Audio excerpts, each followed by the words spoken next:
aprender a se virar sozinha, aprender que a ajuda não vem, já nem se incomodar mais com a falta, já nem perceber que se incomoda com as dificuldades ou com ter que dar conta de tudo sozinha. Essa é uma aprendizagem muito dura de quem teve que aprender a se virar e teve que aprender que o desamparo faz parte da vida. E esse desamparo não é no sentido de independência, de autonomia, um desamparo em que a gente precisa mesmo dar conta sozinha. É um desamparo de quando a pessoa realmente tinha que contar e depender de alguma outra pessoa. Nesse episódio a gente vai falar do termo desamparo aprendido. Esse termo cunhado a partir de muitos estudos, sendo o pioneiro deles do Seligman e Mayer, de 1967. Eu vou contar aqui um resumo desse estudo de desamparo aprendido e também ilustrar com a história de uma menina corajosa, a Luanda, a psicorajosa. Oi!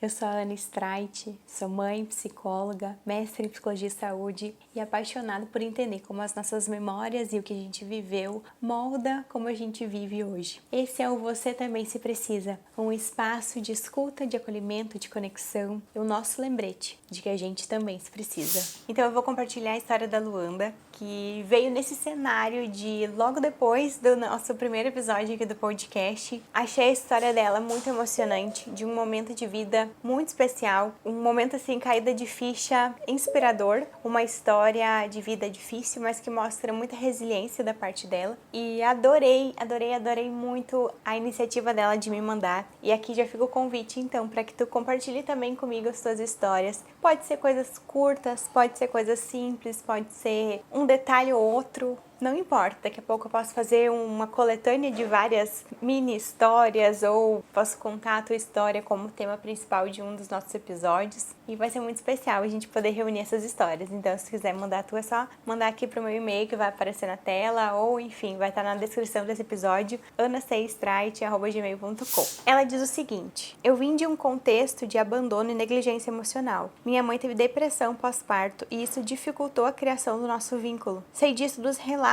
de outros familiares. Ela nunca falou sobre comigo. E talvez até hoje não reconheça o que aconteceu, pois nunca buscou tratamento. Até onde sei foi algo bem sério. Ela apresentou sintomas psicóticos, não me reconhecia, não queria me amamentar e dizem que não podiam deixar ela sozinha comigo porque ela me machucava. Ela saiu dessa crise, mas ao longo da minha infância lembro de muitos momentos dela deprimida sem sair da cama. Me emocionei com o teu relato quando tu falou algo parecido. Meus pais são separados desde antes dos meus 6 anos, então nesses episódios depressivos da minha mãe, minha irmã, 1 ano menor e eu ficávamos, ela colocou entre aspas, sozinhas pela casa. Meu pai é alcoólatra e nos finais de semana, quando nos pegava para comer churrasco com ele, sempre era desagradável, porque ele ficava assando e bebendo. A comida ficava pronta à tarde e minha irmã e eu de novo ficávamos sozinhas. Eu cresci sendo mãe dos meus pais e quando fui me relacionar com homens sempre repetia esse mesmo padrão. Me vinculava com pessoas que não estavam emocionalmente disponíveis. Trabalhei tudo isso em terapia e hoje estou num relacionamento saudável,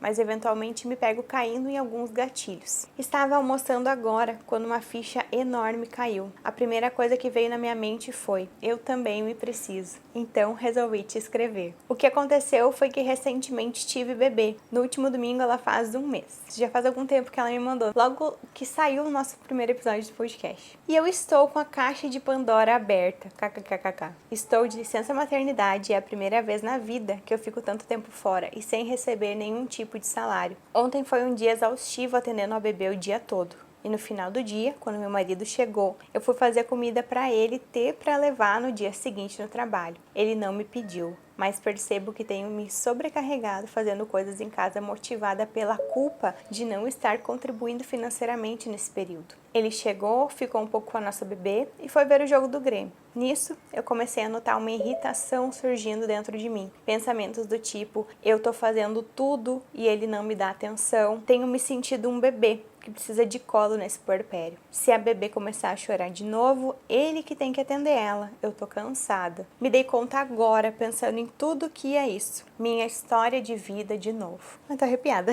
Estou num momento muito vulnerável, precisando de cuidado, atenção e fui tentar conseguir isso do jeito que minha criança sempre fez, cuidando primeiro. Vem um alívio quando reconheço esses padrões. porque sei que agindo dessa forma eu só consigo ficar ainda mais exausta e sozinha. Além disso, não gosto da pessoa que eu me torno quando eu não enxergo com clareza as coisas. Uma pessoa raivosa e ressentida. Bom, né, me emocionei aqui, acho que 1% do que eu me emocionei no momento que eu recebi esse e-mail. Quem já teve bebê, já viveu um puerpério, sabe o que é isso, né? Sabe a gente se sentir uma bebê ali. E outra coisa que me emociona no relato dela é a nossa história de vida, né? O quanto que ela insiste em se fazer presente, mesmo em contextos que não tem mais nada a ver com aquilo. A gente quase que fica assim tatuado na pele, fica calejado essas memórias e essa forma de sobreviver. E a Luanda descreveu, assim, uma coisa digna de muita terapia, de muito autoconhecimento,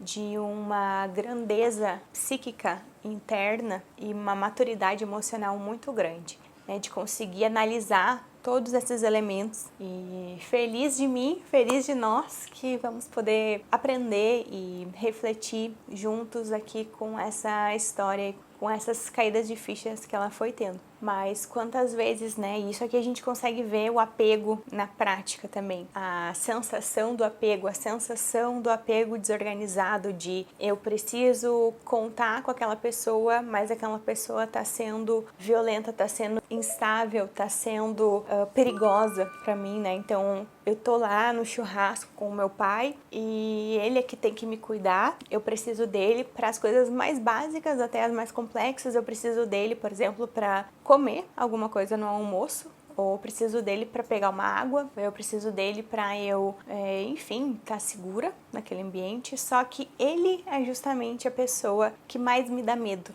que mais me gera insegurança, que mais me gera apreensão, hipervigilância. Então, essa sensação do apego, ela quase que se replica automaticamente, né? Então, ela olha para o marido ou alguns comportamentos ali do marido que são comportamentos, vamos colocar numa caixa assim, de homem que tá lá com uma bebezinha de 1 mês, que nem caiu a ficha ainda do que tá, de tudo que tá vivendo da mulher dele, de tudo que aquela mulher ali tá sentindo na pele, tá se reorganizando, o próprio corpo, a própria avalanche emocional toda, ele tá lá, chegou em casa e tal, tá com a vida um pouco mais parecida do que era, só que agora tem um bebê, mas não é alguém que, pelo que ela conta aqui, não é alguém que tá fazendo por mal, que tá fazendo uma maldade, é só um cara ali desligado, ou que precisa se ligar, precisa se orientar, precisa poder também estar mais empático. E, inclusive, muitos estudos de neuroimagem que vão avaliar, assim,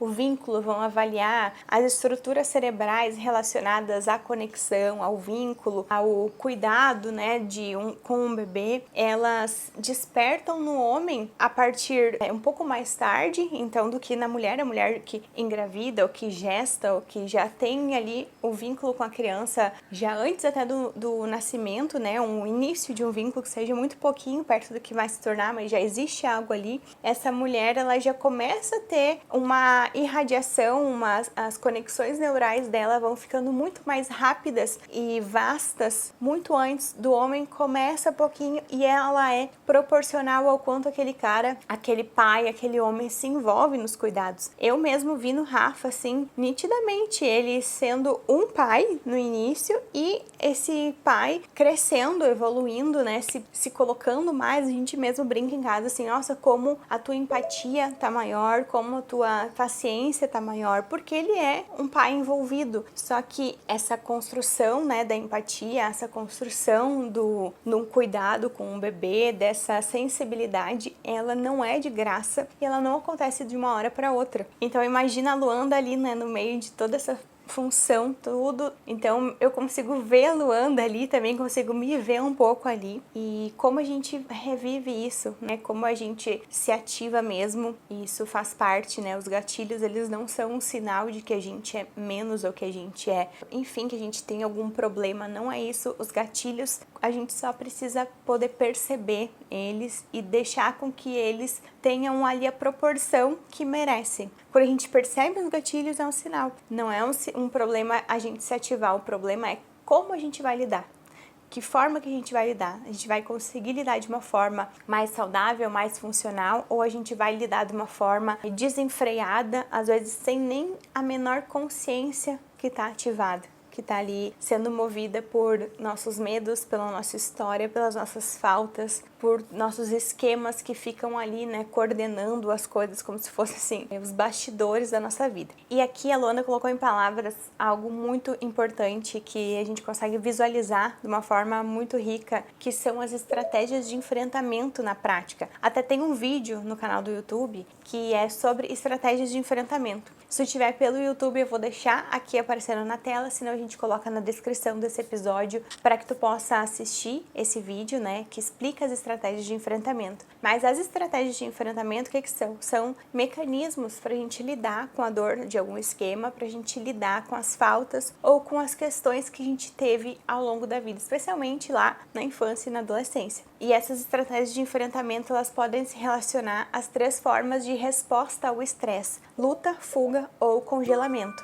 E qual que é a estratégia que a Luana foi lançar mão? Ela foi cuidar primeiro. Então, a forma que ela encontrou, que a criança dela encontrou, que o corpo dela, que a mente, a cabeça dela, lá numa idade muito pequena, encontrou de ter daqui a pouco mais conexão emocional ou alguma conexão emocional, ou de não piorar as coisas que já não estavam tão boas, foi cuidar. E esse cuidado, ele vem antes de um cuidado com ela. Então é como se ela estivesse precisando de algo ou de muitas coisas. Então ali tá aquela criança que está precisando, por exemplo, ser vista, aquela criança que está precisando comer, tá precisando tomar um banho, tá precisando de um adulto que pergunte assim: filha, tu arrumou tua mochila para a escola? Amanhã tem aula. Filha, tu tomou água? Tá quente hoje, vai lá tomar água. É coisas muito mínimas. E não vem esse olhar, não vem esse adulto. E o que a criança consegue se organizar ali para não sofrer constantemente essa falta? Ela se organiza e pensa: bom, então eu vou cuidar. Eu vou me colocar aqui como daqui a pouco uma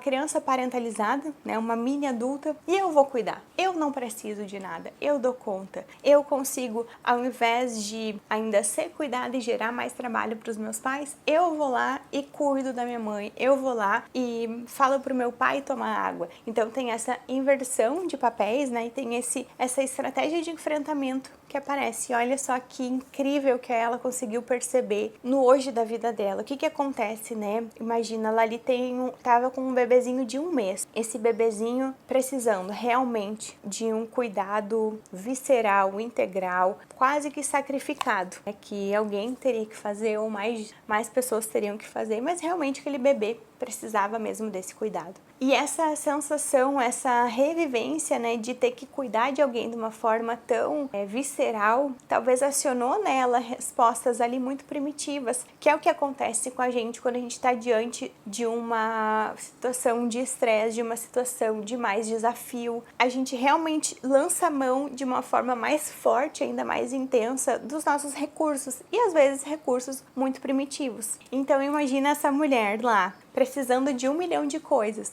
né? Eu, pensando aqui no meu puerpério, eu não conseguia nem lembrar de tomar água o suficiente. De tão envolvida, de tão cansada, de tão zonza com a privação de sono, com tudo. Para mim, tomar água era uma tarefa, assim, difícil para eu conseguir dar conta com relação a mim, ao cuidado comigo. Então ela precisando de muitas coisas, precisando mesmo cuidar daquele bebê, e ainda ia lá se preocupar com o almoço do marido, né, como uma forma de garantir lá uma migalha da necessidade dela. E não tô falando aqui que o marido é o vilão da história e ela é a coitadinha, não. Só pra gente analisar o que a nossa mente faz, e a nossa mente faz isso com muitas coisas, A gente projeta o nosso passado no hoje, como às vezes sem nem se dar conta que aquela história está sendo repetida. Então olha que incrível, ela com toda essa consciência parou para se dar conta, mesmo nesse turbilhão conseguiu se aprofundar nela mesma para poder olhar o hoje dela sobre uma outra perspectiva. E aqui entra toda a construção de ressignificados que a gente vai ter. que nada mais é do que poder olhar, olha, eu tô sentindo isso daqui, parece que eu tô vivendo a mesma história de novo, mas não é a mesma história. É o meu marido, ele é alguém que me ama, ele tem o trabalho dele, a nossa situação hoje tá mais difícil, a gente tá se adaptando com esse bebezinho, agora eu sou a adulta da história, mas eu posso cuidar desse bebê e também abrir um espaço para cuidar de mim, também abrir um espaço para ver o que eu preciso, para ver como eu posso estar mais aqui por mim, como eu posso sair do lugar da criança desamparada e entrar no lugar da adulta da história. E eu falei no início do episódio que a gente ia tratar, né, desse conceito de desamparo aprendido. Então, o que é o desamparo aprendido? É a gente ter aprendido que a ajuda não vem. A gente ter aprendido que não tem saída, que é melhor a gente continuar aguentando a coisa ruim do que a gente se frustrar em busca de uma saída que não existe, como se fosse um labirinto sem saída. Só que a gente precisa poder desaprender o desamparo. Porque assim como ele foi muito importante lá na infância, não é justo que ele sempre fique se repetindo. A gente como adulta tem mais recursos, né? Talvez a gente não consiga ter próximo de nós os recursos ali tão à mão. Às vezes realmente a gente não está enxergando uma saída, mas é aquele momento pontual, não quer dizer que todas as saídas se acabaram, se esgotaram. E o que é o desamparo aprendido? Então, um estudo muito clássico sobre desamparo aprendido foi um estudo que eles colocaram então vários cachorrinhos numa caixa e essa caixa não tinha saída. Então estavam lá os filhotinhos dos cachorrinhos, né? E eles começaram a disparar aleatoriamente choques em toda a caixa. Então, primeiro, o que os cachorrinhos faziam? Eles latiam, eles choravam, eles gritavam, eles pulavam, eles tentavam sair, eles acuavam, eles faziam todos os comportamentos que eles conseguiam. Só que não tinha saída e os choques não paravam. Passado um tempo disso, o que os cientistas começaram a perceber? Que os cachorrinhos foram tendo uma inibição de comportamento. Então eles começaram a não ter comportamentos que antes eles tinham. Então vinha o choque, eles simplesmente não faziam nada. Eles não buscavam uma saída, mal e mal eles reclamavam, alguns nem acuavam mais. Eles estavam tolerantes àquele sofrimento. O que quer dizer que é de todo ruim? Não, porque é algo adaptável. Só que qual que é o problema? É o que vem, é o que acontece depois. Depois, criando a teoria e juntando todas as informações, eles conseguiram montar o quebra-cabeça de que esses cachorrinhos tinham aprendido o desamparo. O que eles fizeram? Eles pegaram uma outra caixa, essa caixa sim tinha uma saída, e eles colocaram os mesmos cachorrinhos para levar choque nessa caixa que tinha saída. E aí, quantos cachorrinhos que no primeiro choque saíram correndo pela porta? Nenhum cachorrinho saía. Todos eles ficaram ali, continuaram tomando choque. Tinha a saída ali, tinha uma forma de fugir daquilo, tinha uma forma de não repetir mais, não viver mais aquilo, mas já não adiantava mais. Eles já tinham aprendido que o amparo não vem, que é só desamparo. Então, muitas vezes, quando a gente tem vivência de negligência, quando a gente tem vivência de situações difíceis, de falta de cuidado, de não ter sido uma criança olhada de forma apropriada, ou constante, ou estável, a gente pode ter desenvolvido e não ter a menor ideia de que dentro de nós existe esse desamparo aprendido, que é a sensação de não ter saída, é a desesperança. Não existe mais esperança, não tem mais o que fazer, não adianta eu tentar. Não adianta eu pensar que o meu marido é diferente, porque não é. Não adianta eu buscar um outro relacionamento, um outro trabalho, uma outra forma de encarar a vida, não tem. E o que a gente precisa fazer, né, com isso? É olhar para nossa história, ressignificar de certa forma e desaprender o desamparo. A gente precisa, pouco a pouco, ir construindo relações com pessoas que realmente sejam seguras, que a gente realmente possa dar um voto de confiança, levando em conta todos os riscos que envolvem isso, e confiar pouco a pouco, ou pouco a pouco se permitir ser ajudada, pouco a pouco entregar alguma coisa para outra pessoa que a gente possa contar. E mesmo que isso envolva algumas frustrações naturais, mesmo que às vezes a gente vai precisar de algo e a outra pessoa não vai conseguir nos suprir porque a gente é adulta e às vezes sim a gente precisa lidar com essas faltas dos relacionamentos, não como uma regra, né, mas como uma exceção da imperfeição natural. E se é muito difícil a gente lidar com esse desamparo aprendido sozinha, aí sim a gente precisa buscar ajuda, né, ajuda profissional, porque a gente tá falando de um nível de mais dor, de mais machucado emocional, assim, que enfim, que é algo que a pessoa consegue mesmo sozinha, mas em alguma medida é poder questionar a repetição, questionar o quanto de desamparo aprendido que a gente não tá replicando na nossa vida, né? Então, é poder olhar essa desesperança que às vezes ela pode aparecer nos relacionamentos, às vezes ela pode aparecer nos sonhos, nos objetivos, nos projetos de vida, e outras vezes ela pode aparecer também na nossa relação com a gente mesmo. E às vezes a gente não vai conseguir confiar numa outra pessoa, mas a gente pode começar a confiar mais em nós, começar a diferenciar a criança que a gente foi da adulta que a gente é. O lugar ruim, o lugar difícil, as memórias difíceis que a gente já viveu lá atrás e a vida que a gente tem hoje. Que sim, vai ter ainda suas dificuldades, ainda vai ter algum grau de sofrimento, mas é diferente de lá. A gente tem outros recursos, a gente não depende mais dos adultos, né, da nossa história de vida, nossos pais, cuidadores, enfim. Então a gente pode se dar um voto de confiança para que a gente se cuide mais, para que a gente aprenda a se cuidar, a se olhar, a se alcançar um copo de água, a pensar assim, ai, Aninha, será que tu almoçou hoje? Ou até de pensar no final do dia, olhar o nosso dia e pensar, bah, hoje eu não me cuidei como eu merecia, mas amanhã vai ser melhor. Amanhã eu vou prestar mais atenção em mim, com amor, com cuidado, com gentileza, e analisando o quanto que aquilo que a gente está incomodada, sofrendo, ressentida, é realmente do hoje ou é coisa lá de trás que a gente está colocando, projetando, somando as coisas difíceis que já estão postas ali, que já são do presente. Não é fantasiar um mundo cor-de-rosa, mas é conseguir enxergar as coisas com mais realidade, com mais olhos pro hoje mesmo, sem todo o fardo da história de vida, da nossa idealização, das nossas faltas. E me conta aqui nos comentários se você já conhecia o conceito de desamparo aprendido, se ele é novo para ti. Eu confesso que quando eu fui aprendendo, foi um conceito que fez muito sentido para mim, mas eu acho que até algo de identificação, algo de pegar muito na minha história de vida, assim, eu me ver muito com vivências de desamparo aprendido. Passaram muitos anos da minha vida em que eu ouvia uma explicação, eu lia algo sobre desamparo aprendido e eu lia aquilo como se fosse a primeira vez. Como se eu nunca tivesse lido aquilo antes, como se eu nunca tivesse ouvido falar daquilo antes.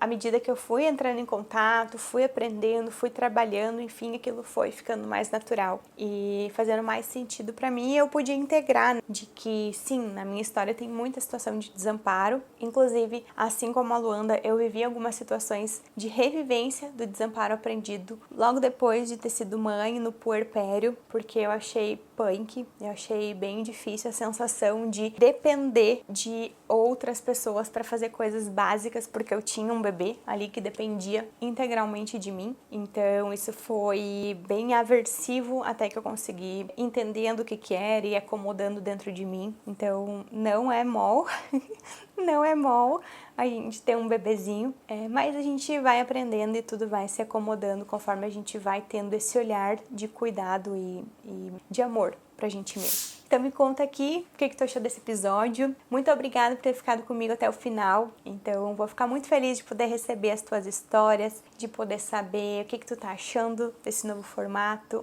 que outros conteúdos que tu quer ver por aqui, que outros temas a gente pode falar. E nos vemos no próximo então. Super beijo!